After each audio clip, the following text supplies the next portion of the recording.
Hello everyone, सभी को नमस्कार। तो देखिएगा, आज बात करने जा रहे हैं हम झारखंड की जो जुडिशरी की मेंस परीक्षाएं हैं उसमें हिंदी लैंग्वेज के पेपर के बारे में।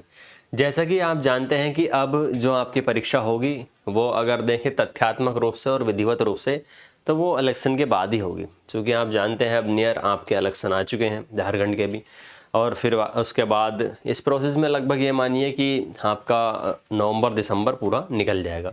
तो इस प्रकार से अब जो आपकी मेंस की परीक्षा होगी वो एक्सपेक्टेड नहीं बल्कि बिल्कुल क्लियर कट है कि वो 2025 में आपकी शुरू में आप कहें जनवरी या फरवरी, ठीक है, क्योंकि जनवरी में अधिक इसकी संभावनाएं हैं। और फिर जो स्टूडेंट्स अभी तक अवेयर नहीं हैं इस बारे में कि जो लैंग्वेज है उसको कैसे करें, तो ये वीडियो उनके लिए बहुत ही इम्पोर्टेंट होने वाला है। क्योंकि आप जानते हैं कि लैंग्वेज में आपका 50 मार्क्स का हिंदी है और 50 मार्क्स का इंग्लिश है। आप उसमें एक तरीके से अपने आप को इम्प्रूव करेंगे ज़्यादा से ज़्यादा, तो सिंपल सी बात है और कम समय में, है ना। यहाँ पर यही बेनिफिट आपको मिलता है लैंग्वेज में कि इतना समय नहीं लगता है इसमें, और कोई इतना इसका सिलेबस का भी क्राइटेरिया नहीं होता है। तो कम समय में आप बहुत सारी चीज़ें इसमें कर सकते हैं और इस तरीके से आपका मार्क्स भी इसमें गेन आप अच्छे से कर सकते हैं। तो हिंदी लैंग्वेज के जो सिलेबस है उसके बारे में थोड़ा सा हम डिस्कस कर लेते हैं। इसमें जो आपका टॉपिक है उनके बारे में, ठीक है। झारखंड में ये आपका पहला तो निबंध होता है, ठीक है। एक निबंध आएगा आपको, और इसमें आपको बता दें कि अभी ये बैच आपका कंप्लीट हुआ है, उसमें अभी आपके टेस्ट भी हो चुके हैं। तो कोशिश करेंगे कि जल्द से जल्द इसकी डेट अनाउंस कर दी जाएगी नए बैच की, ठीक है। आपका 5 नवंबर से जहाँ तक पॉसिबिलिटी है आपका ये बैच शुरू हो जाएगा।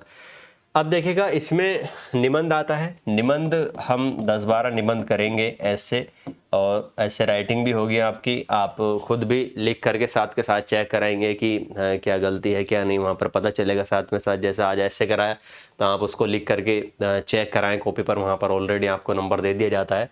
व्हाट्सएप या टेलीग्राम पर कर सकते हैं, ठीक है। तो ये आपके यहाँ से ऐसे राइटिंग भी तैयार होगी, और अवेयर आप ज़्यादा से ज़्यादा टॉपिक्स के बारे में होंगे। कुछ जनसत्ता के ऑडिटोरियल पेज वगैरह होते हैं, संपादकीय पेज होते हैं, वो आपको दिए जाते हैं, क्योंकि निबंध से रिलेटेड ज़्यादा से ज़्यादा शब्दावली आपके पास हो।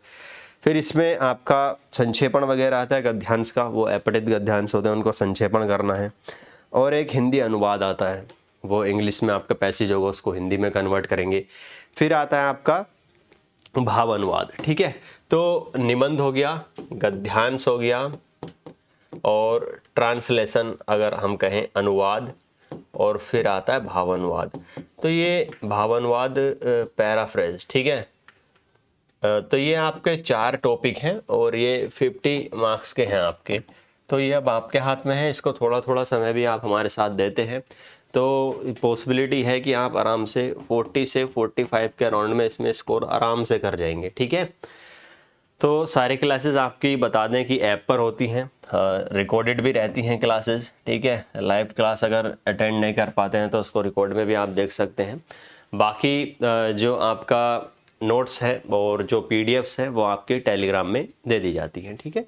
तो बहुत जल्दी आपका बैच शुरू होने जा रहा है। बाकी कोई क्वेरी है आपकी तो कमेंट करके बता सकते हैं, और डिस्क्रिप्शन में नंबर है, वहाँ पर आप कॉन्टैक्ट कर सकते हैं। Thank you so much.